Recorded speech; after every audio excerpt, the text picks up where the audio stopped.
السلام علیکم ورحمۃ اللہ وبرکاتہ۔ رات کے 9 بج رہے تھے جب میرے شوہر صغیر احمد ابھی تک گھر داخل نہیں ہوئے تھے۔ میں نے ان کو کال کی تو پتہ چلا کہ ابھی ان کو 2 گھنٹے اور لگ جائیں گے۔ ان کی خیریت معلوم کرنے کے بعد میں نے آرام سے وضو کر کے جائے نماز اٹھائی اور چھت پر آ گئی تھی تاکہ سکون سے عشاء کی نماز ادا کر سکوں۔ تہجد ہو چاہے عشاء کی نماز میں اکثر چھت پر ہی پڑھا کرتی تھی کیونکہ یہ گرمیوں کی اولین دن تھے۔ اب اوپر جب ہلکی ہلکی ٹھنڈی ہوا چلتی تو دل عجیب سے سرور میں آ جاتا اور عبادت کا مزہ دوبالا ہو جاتا تھا۔ تہجد تو اکثر میں صحن میں ہی آج کل ادا کرنے لگی تھی کیونکہ گھٹنوں کے مسائلوں کی وجہ سے بار بار اوپر چڑھنا تھوڑا اب میرے لیے مشکل ہونے لگا تھا۔ میں 40 کی پٹی میں داخل ہو چکی تھی۔ میں نے وضو کیا، جان نماز اٹھائی، دھیرے دھیرے سیڑھیاں چڑھنے لگی کیونکہ اب وہ عمر نہیں رہی تھی کہ میں جلدی 2 منٹ میں یہ ساری سیڑھیاں چڑھ کر چھت پر پہنچ جاؤں۔ آہستہ آہستہ بڑھاپا مجھے گھیرنے لگا تھا اور میں اسی میں ہی خوش تھی۔ یہاں جتنے بھی لوگ موجود ہیں سب نے بچپن سے جوانی اور پھر جوانی سے بڑھاپے تک کا سفر کیا تھا۔ یہ میرے لیے کوئی نئی بات نہیں تھی لیکن میری عبادت میں فرق آتا جا رہا تھا۔ میں جو چھت پر بیٹھ کر ہوش و حواس سے بیگانہ ہو کر اللہ تعالیٰ کی یاد میں مشغول رہتی تھی، اب مجھے صحن میں بیٹھنا پڑتا تھا۔ بچے شور کرتے تھے اور بار بار اپنی طرف متوجہ کرنے کی کوشش کرتے تھے تو میری عبادت میں خلل پڑ جاتا تھا۔ اب بھی میری کوشش ہوتی تھی کہ جیسے ہی مجھے وقت اور ہمت ملے میں چھت پر پہنچ جاؤں اور سکون سے اللہ کا ذکر کرتی رہوں۔ آج تینوں بچے سو چکے تھے اور گھٹنے کا درد بھی معمول سے ہٹ کر تھوڑا کم ہو چکا تھا۔ اتنا تھا کہ میں آسانی سے سیڑھیاں چڑھ کر چھت پر جا سکتی تھی۔ میں نے اللہ کا نام لیا اور پھر آہستہ آہستہ سیڑھیاں چڑھتے ہوئے چھت پر جا پہنچی۔ میں نے کلائی والی گھڑی پر ٹائم دیکھا تو وہ سیڑھیاں جو مجھے چڑھنے میں 2 منٹ لگتے تھے آج ان کو چڑھنے میں مجھے پورے 10 منٹ لگ گئے تھے۔ اب گھٹنے بھی آہستہ آہستہ درد شروع کر دیا تھا۔ میں نے کسی بھی چیز کی پرواہ نہ کرتے ہوئے جائے نماز چھت پر بچھائی اور پھر ابھی نیت کرنے ہی لگی تھی جب مجھے پڑوسیوں کے گھر سے رونے کی آوازیں آنے لگیں۔ شاید کوئی عورت تھی جو بولنے کے ساتھ ساتھ رونے کا شغل بھی فرما رہی تھی۔ پہلے میں نے نظر انداز کیا، جب میں نے 4 سنتیں پڑھ لیں تو پھر مجھے احساس ہوا کہ ابھی بھی اس آواز میں مسلسل اضافہ ہو رہا ہے۔ مجھے ایک بار چھت سے وہاں دیکھنا چاہیے لیکن میں نماز بیچ میں چھوڑ کر وہاں نہیں جانا چاہتی تھی۔ تبھی مجھے خیال آیا کہ حقوق اللہ سے زیادہ حقوق العباد کی اہمیت ہے۔ نماز تو میں ابھی آ کر پڑھ لوں گی، میں نے کون سا کسی سے بات کرنی ہے، ابھی 2 منٹ میں واپس آ جاؤں گی۔ یہ دیکھ کر ساتھ والے گھر میں آخر ہو کیا رہا ہے، سب سے پہلا خیال تھا میرے ذہن میں کسی کی فوتگی کا آیا تھا، لیکن میں نے فوراً جھٹکتے ہوئے جلدی سے چھت سے دوسرے گھر میں جھانکنا شروع کر دیا تھا۔ وہاں تو کوئی بھی نظر نہیں آ رہا تھا۔ شاید رونے والی عورت کمرے میں موجود تھی اور وہ کمرہ خالی تھا، اسی وجہ سے ہی اس کا شور گونج رہا تھا۔ میں نے پوچھا وہاں کوئی ہے کیا، لیکن کسی کا بھی جواب نہ پا کر میں مایوس ہو کر دوبارہ جائے نماز پر آ کھڑی ہوئی اور پھر نماز پڑھنے لگی۔ مجھے نماز پڑھتے 20 منٹ لگ چکے تھے۔ جب وہ آوازیں مسلسل تیز ہوتی جا رہی تھیں، کبھی بچوں کے رونے کی آوازیں آتی اور کبھی عورت ہی رو رہی ہوتی تھی۔ ایک دو بار تو تھپڑ مارنے کی بھی آواز آئی تھی۔ مجھے بہت عجیب لگا تھا، ایسا محسوس ہوا تھا جیسے اس عورت کے شوہر نے اسے خوب مارا ہے اور بچے ماں باپ کو اس حالت میں دیکھ کر رو رہے ہیں۔ میں نہیں جانتی تھی کہ حقیقت کچھ اور ہے، لیکن جو آوازیں اور باتیں میں سنی اس سے مجھے اتنا تو اندازہ ہو چکا تھا کہ ساتھ والے گھر کے حالات ٹھیک نہیں ہیں، تب مجھے بالکل بھی مدد کا خیال نہیں آیا تھا۔ میں نے نماز پڑھی اور پورا گھنٹہ جائے نماز پر بیٹھی رہی۔ میں تسبیحات کر رہی تھی، اسی لیے میرا دھیان اب اس گھر سے ہٹ چکا تھا۔ تبھی لائٹ چلی گئی تو اس گھر سے ایک چیخ بلند ہوئی۔ میرا دل دہل گیا۔ میں نے جلدی سے جائے نماز سمیٹی اور دوڑتی ہوئی دوسرے گھر میں دیکھنے لگی۔ وہاں شاید کسی بچے نے اندھیرا ہونے کی وجہ سے چیخ ماری تھی۔ میرا تو دل ہی دہل گیا تھا۔ دل ہی دل میں نے اس بچے کو کئی صلواتیں سنا ڈالیں، لیکن مجھے ہمدردی ہو رہی تھی اور میں نے سوچا کیوں نہ کل جا کر اس عورت سے پتہ کروں آخر ان کے گھر میں مسئلہ کیا ہے۔ لیکن اس سے پہلے میں اپنے شوہر احمد سے کہوں گی کہ وہ ساتھ والے گھر کی عورت کے شوہر سے پوچھے گا کہ آخر ان کے گھر سے اتنی رونے کی آوازیں کیوں آتی ہیں۔ پہل تو مجھے شاید وہ لوگ ٹی وی دیکھتے رہتے ہیں اور ان کی آواز اتنی اونچی ہوتی ہے کہ وہ ہر کسی کو سنائی دیتی ہے، لیکن ایسا نہیں تھا۔ وہ تو بہت غریب لوگ تھے، بھلا ان کے گھر میں ٹی وی کہاں سے آیا؟ ہر طرف سے کنفیوژن تھی، اسی لیے میں نے سوچا کیوں نہ اپنے شوہر سے کہہ کے اس گھر سے پتہ کروں آخر مسئلہ کیا ہے۔ کیا ہم ان کی کوئی مدد کر سکتے ہیں؟ ان لوگوں کی رونے کی آوازیں سنتے سنتے میں نیچے آ گئی تھی۔ صحن میں وہ آوازیں اور زیادہ آ رہی تھیں۔ مجھے بہت عجیب لگ رہا تھا۔ ایسا لگ رہا تھا جیسے ہر طرف نحوست چھائی ہوئی ہے اور میرا دل جیسے کسی نے مٹھی میں لے لیا ہو۔ چھوٹے چھوٹے بچے رو رہے تھے اور ان کی ماں ان پر اب کی بار غصہ کر رہی تھی۔ باپ کی تو آواز ہی نہیں آئی تھی۔ میں بہت پریشان تھی۔ تجسس میں نے وہاں سے گھر میں جھانک تو لیا تھا، لیکن اب مجھے خود کو عجیب لگ رہا تھا کہ مجھے ایسا نہیں کرنا چاہیے تھا۔ کسی کے گھر میں جھانکنا بری بات ہوتی ہے، اس لیے تو اسلام میں اونچی چھتیں بنانا منع ہے تاکہ دوسرے انسانوں کے گھروں میں جھانک کر ان کی ٹوہ لینے کی کوشش نہ کریں اور نہ ہی گناہ میں مرتکب ہوں۔ 11 ہو چکے تھے اور میں ابھی تک صحن میں پڑی چارپائی پر بیٹھی اپنے شوہر کا انتظار کر رہی تھی۔ جب تک وہ گھر نہیں آتے تھے تب تک میں صحن میں بیٹھی تسبیح پڑھتی رہتی اور اپنے شوہر کا انتظار کرتی رہتی تھی۔ مجھے ایسے ہی سکون ملتا تھا۔ مجھے تو تب تک نیند نہیں آتی تھی جب تک کہ احمد صاحب گھر لوٹ نہ آتے۔ اب بھی ان کا انتظار کر رہی تھی۔ جب گیٹ پر ہلکی سی دستک ہوئی تو مجھے معلوم تھا یہ احمد صاحب ہی ہیں، کیونکہ وہ رات کے وقت گیٹ بہت آہستہ سے اپنی انگوٹھی سے بجایا کرتے تھے تاکہ میں آ کر دروازہ کھول دوں اور کوئی گیٹ کھٹکانے کی وجہ سے پریشانی بھی نہ ہو، کیونکہ محلے میں سب کے سب گھر کے ساتھ تھے تو آوازیں بہت دور تک جایا کرتی تھیں۔ میرے شوہر اس معاملے میں بہت پوسیوسو تھے۔ وہ نہیں چاہتے تھے کہ وہ کسی کے بھی بے سکونی باعث بنے۔ میں جلدی سے دوڑی ہوئی گیٹ تک چلی گئی۔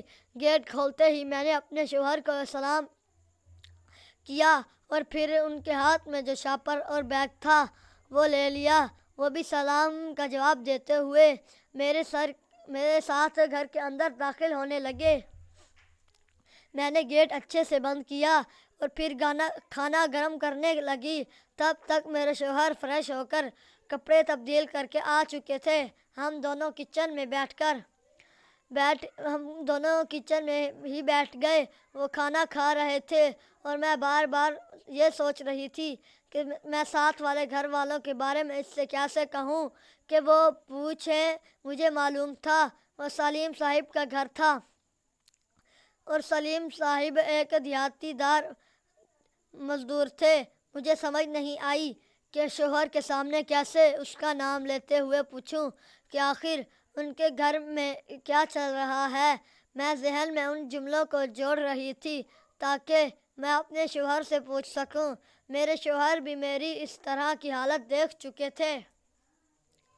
وہ بھی بار بار سوالیہ نظروں سے مجھے دیکھتے تو میں مسکرا کر ان کی بات ٹال دیتی۔ جب انہوں نے کھانا ختم کر لیا اور میں نے برتن دھو لیے، ان کو چائے پیش کی تو تب میں ان کو بتانے لگی کہ عشاء کی نماز کے وقت چھت پر گئی تھی تو وہاں مجھے بہت رونے کی آوازیں آ رہی تھیں۔ آپ سلیم صاحب سے پتہ کریں کہ کیا مسئلہ تھا۔ میرے شوہر کہنے لگے، بالکل پاگل مت بنو، ان کا اپنا گھریلو مسئلہ ہے، ہم بیچ میں کیسے بولیں گے؟ تو ان کو تو لگے گا کہ ہم ان کی ٹوہوں میں لگے رہتے ہیں کہ کب ان کے گھر میں کیا ہو رہا ہے۔ تم بھی ان کی اتنی فکر مت کرو، وہ خود اپنے حالات کو اچھے سے سمجھتے ہیں اور جانتے ہیں۔ سلیم صاحب ایک خوددار اور غیرت مند آدمی ہیں۔ شاید ان کو یہ بات ہرگز پسند ہی نہ آئے تو ان کو ان کے حالات پر چھوڑ دو اور اپنے بچوں پر توجہ دیا کرو۔ یہ بات میرے شوہر نے بہت نرمی سے سمجھائی تھی، لیکن مجھے بہت بری لگی تھی کیونکہ میں جاننا چاہتی تھی کہ آخر اس گھر میں ایسا کیا ہو رہا ہے جو وہ لوگ اتنا روتے ہیں۔ شوہر کی بات میں نے سرسری سی سنی اور پھر جا کر چائے کے برتن دھونے لگی۔ میرے شوہر جا کے سو چکے تھے۔ میں نے کچن کی لائٹ آف کی اور پھر خود بھی سونے چلی گئی۔ میں سوتے ہوئے سوچ رہی تھی کہ آج کے دن میں اگر یہ آوازیں آئیں تو میں آواز دیکھ کر صوفیہ خاتون کو بلا کر معاملے کی تہہ میں لے جاؤں گی۔ آخر وہ لوگ اتنا کیوں روتے ہیں؟ سارا دن رونے کی آواز نہیں آئی، یہاں تک کہ ایسے معمول ہوتا تھا کہ اس گھر میں کوئی رہا ہی نہیں رہا تھا۔ مجھے اور زیادہ پریشانی ہونے لگی کہ کہیں ان کے گھر میں کچھ غلط تو نہیں ہو گیا تھا۔ وہ لوگ زندہ تو ہیں نا؟ سارا دن یہاں تک کہ ایسا معمول ہوتا تھا کہ اس گھر میں کوئی رہا ہی نہیں رہا۔ مجھے اور زیادہ پریشانی ہونے لگی کہ کہیں ان کے گھر میں کچھ غلط تو نہیں ہو گیا۔ وہ لوگ زندہ تو ہیں نا؟ سارا دن میں ان لوگوں کی پریشانی میں گزار دی۔ دن میں تو کوئی رونے کی آواز نہیں آئی، لیکن رات پھر 9 بجے ان جی کے گھر سے رونے کی آوازیں آنے لگیں اور صوفیہ خاتون کی چیخنے کی بھی۔ سلیم صاحب کی اس میں کوئی بھی آواز نہیں تھی، نہ بچوں کو چپ کروا رہے تھے، نہ وہ بی بی کو اس طرح غصہ کرنے سے روک رہے تھے۔ نہ جانے ان کے گھر میں کیا چل رہا تھا، لیکن مجھے اتنی تسلی ہو گئی تھی کہ وہ زندہ اور سلامت ہیں۔ سلیم صاحب دہاڑی کے لیے باہر نکل جایا کرتے تھے تو صوفیہ خاتون بھی دوسرے گھروں میں صفائی کے واسطے نکل جایا کرتی تھی۔ وہ ایک نگرانی کے فرائض سر انجام دے رہی تھی، جبکہ ان کے چھوٹے بچے سارا دن آوارہ گردی کرتے ہوئے پائے جاتے تھے۔ اسکول جانے کے لیے ان کے پاس پیسے نہیں تھے اور کام کرنے کے وہ ابھی قابل نہیں تھے۔ میں نے کئی بار تو صوفیہ کو سمجھایا تھا کہ ان کو یا تو کوئی ہنر سکھاؤ یا پھر ان کو پڑھاؤ، لیکن وہ تھی کہ میری بات سننے کو تیار ہی نہیں تھی۔ وہ ہر بار کہتی تھی مہنگائی اور پیسوں کا رونا روتی تھی، لیکن جتنی بار بھی میں نے اسے پیسے دینے کی کوشش کی اس نے انکار کر دیا۔ میں نے بھی دوبارہ اس کی عزت و ابرو کو مجروح نہیں ہونے دیا اور کبھی پیسوں کا نہیں بولا اور نہ ہی اس کی مدد کرنے کی کوشش کی، حالانکہ ہم ہمارے ہمسائے تھے اور ایک دوسرے کی مدد کرنے کا حق رکھتے تھے۔ مجھے عجیب سی تشویش ہونے لگی، پریشانی سے میرا سر دکھنے لگا، کیونکہ میں جتنی جلدی ہو سکے صوفیہ سے بات کر لینا چاہتی تھی کہ آخر وہ کیوں روتے ہیں۔ ان کی چیخیں اور رونے کی آوازیں دل دہلا دینے والی تھیں۔ کسی بھی ماں کا دل خوف سے جکڑ جاتا ہے جب وہ کسی بھی اور بچے کی بھی رونے کی آواز آئے، اس کو اپنے بچے یاد آنے لگتے ہیں۔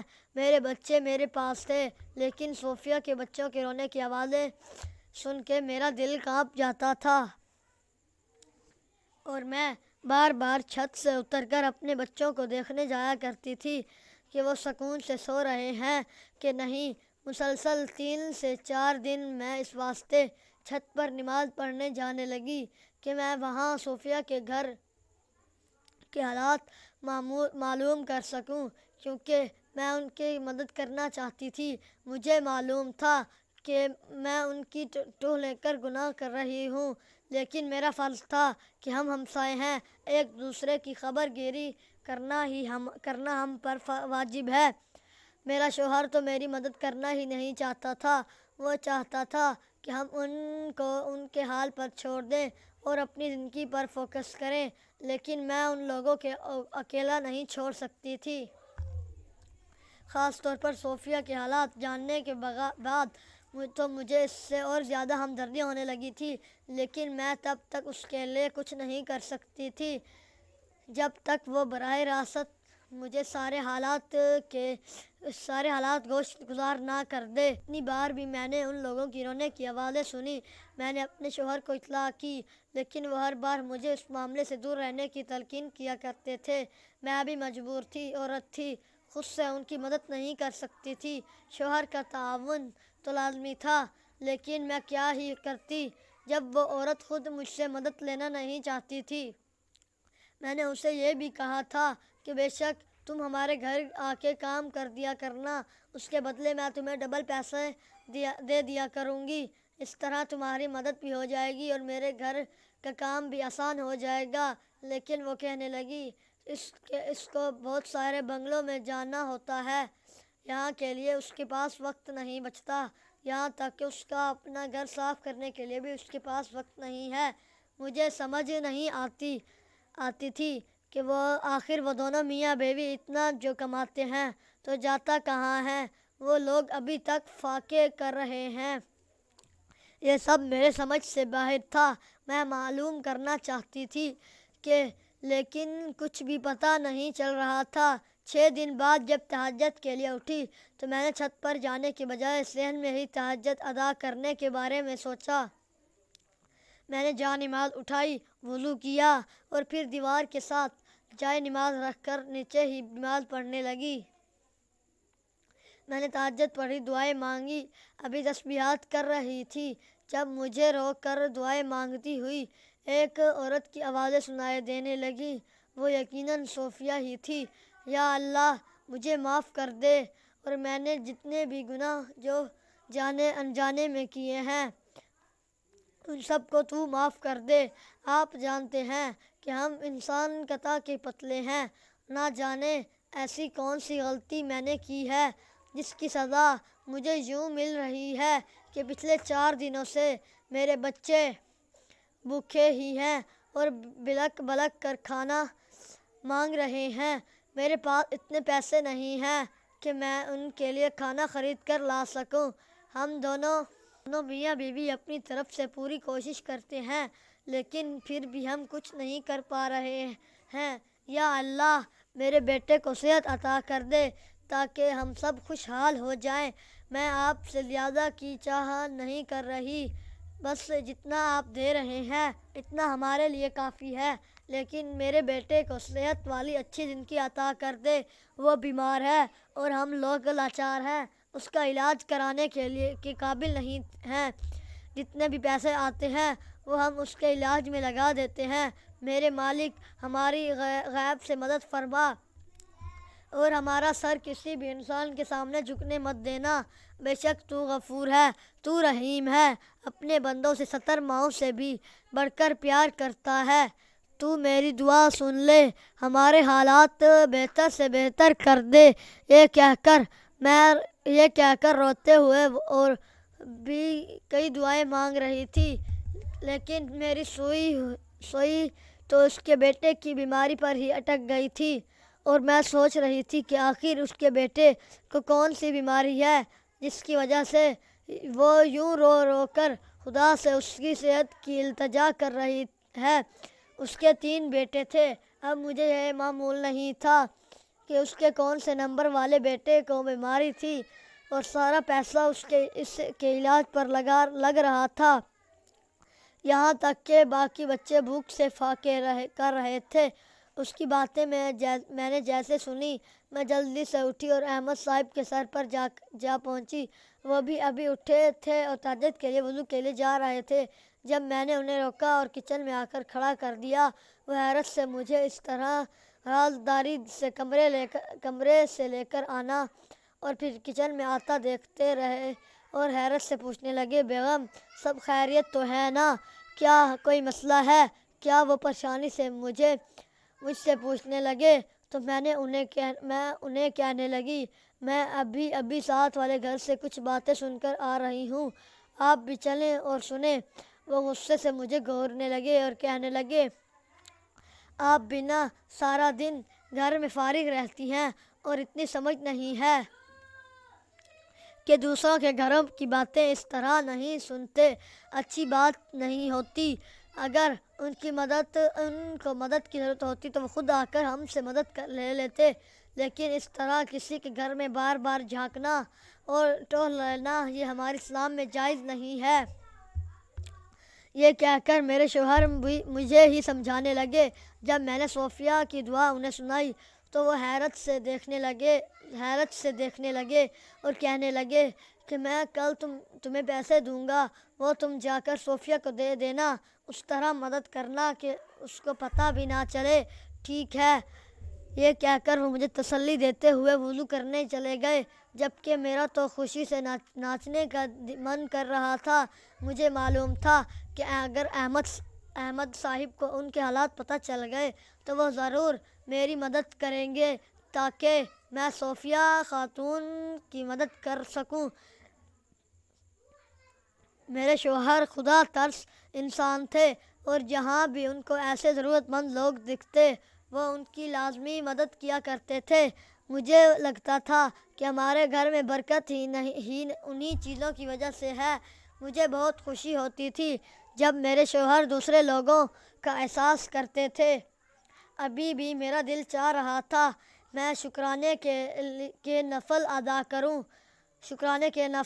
کروں۔ وضو تو میرا تھا، میں نے جائے نماز بچھائی اور پھر کچن میں ہی شکرانے کے نوافل ادا کرنے لگی۔ میں نوافل ادا کر کے اٹھی تو میرے شوہر تہجد پڑھ کے جا رہے تھے۔ ان کو معلوم تھا کہ میں شکرانے کے نوافل ہی ادا کر رہی ہوں گی، اس لیے وہ مسکراتے ہوئے کمرے میں چلے گئے۔ میں آج بہت خوش تھی، اس لیے مجھے ایسا لگتا تھا جیسے میں ہواؤں میں اڑ رہی ہوں۔ پچھلے کئی دنوں سے میں نے خدا سے صوفیہ کے حالات کی بہتری کے لیے بہت دعائیں مانگی تھیں۔ اب جب مجھے موقع ملنے جا رہا تھا تو میری خوشی سے انتہا نہیں رہی تھی۔ اگلے روز بچوں اور شوہر کو آفس اور اسکول بھیجنے کے بعد میں نے جلدی سے عبایا پہنا اور پھر صوفیہ کے گھر چلی گئی۔ گھر میں کوئی بھی موجود نہیں تھا۔ ایک بیمار لڑکا چارپائی پر پڑا ہوا تھا، وہ بالکل صحیح سلامت تھا، کہیں سے بھی بیمار نظر نہیں آ رہا تھا۔ مجھے دیکھ کر وہ زیر لب مسکرانے لگا اور پھر آہستہ آہستہ اٹھ کر چارپائی پر بیٹھ گیا۔ گھر میں اور کوئی بھی موجود نہیں تھا، جبکہ اس کی ماں صوفیہ خاتون اسی وقت گھر میں داخل ہوئی جب مجھے آئے 5 منٹ ہو چکے تھے۔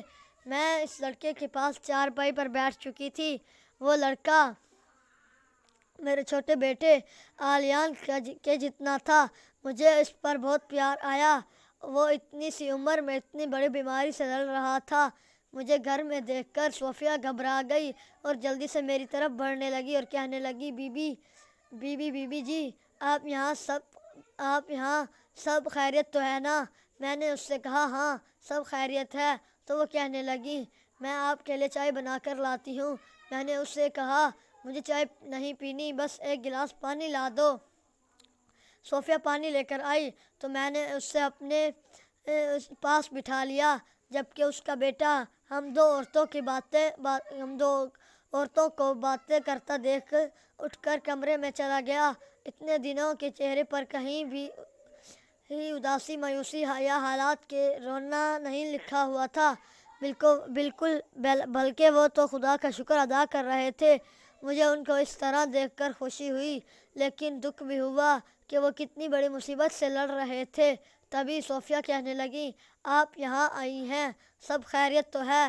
میں اس سے کہنے لگی کہ صوفیہ میں تمہاری مدد کرنا چاہتی ہوں، بے شک ہم تمہارے ہمسائے ہیں، ہم نے آج تک جو تم سے غفلت برتی ہے اس کے لیے میں تم سے معافی مانگنے آئی ہوں۔ میں تو تمہاری ہمسائی تھی، میرا حق بنتا تھا کہ میں تمہارے حالات کی خبر گیری کرتی اور جہاں تک ممکن ہو سکتا تھا تمہاری مدد کرتی۔ میری یہ بات کہنے کی دیر تھی جب صوفیہ کہنے لگی، نہیں نہیں بی بی جی، ایسا کوئی مسئلہ نہیں ہے، مجھے مدد کی ضرورت نہیں ہے۔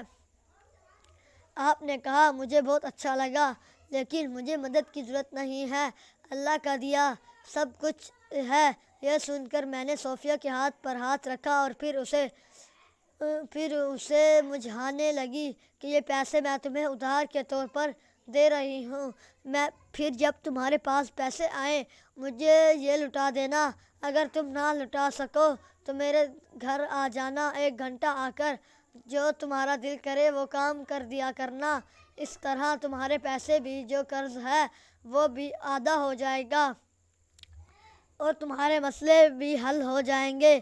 میرے گھر سے اتنا سا کام کرنا ہے کہ ہفتے میں جب بھی کپڑے دھویا کروں گی تو میرے ساتھ آ کے مدد کروا دیا کر، ٹھیک ہے؟ میری یہ کہنے کی دیر تھی جب صوفیہ روتے ہوئے میرے گلے لگ گئی اور اونچی اونچی آواز میں رونے لگی۔ میں نے اسے چپ کروایا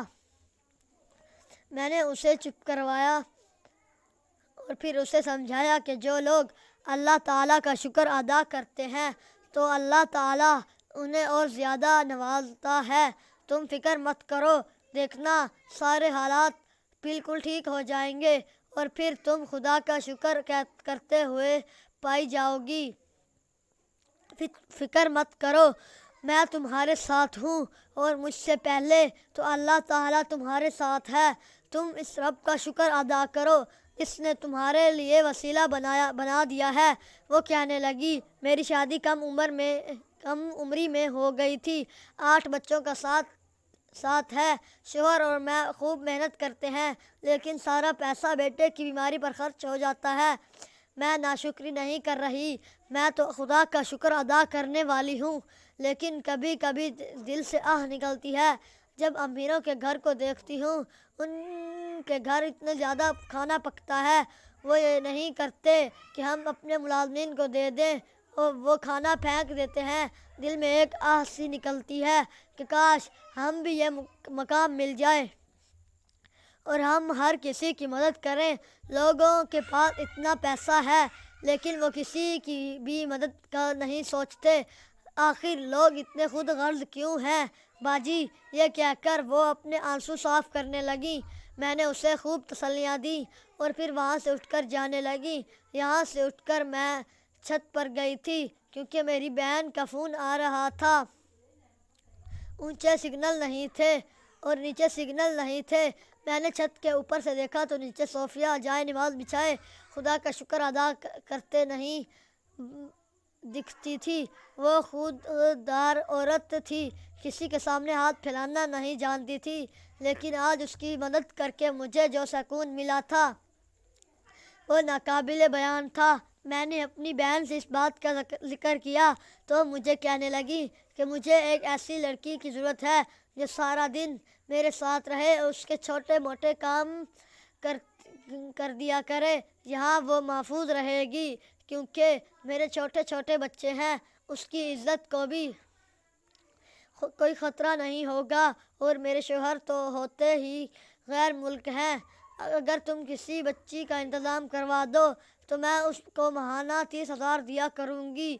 مجھے یہ بات بہت پسند آئی تو میں فوراً سے اس سے پہلے دوبارہ صوفیہ کے گھر گئی، اس کی بڑی لڑکی کے بارے میں بات کی۔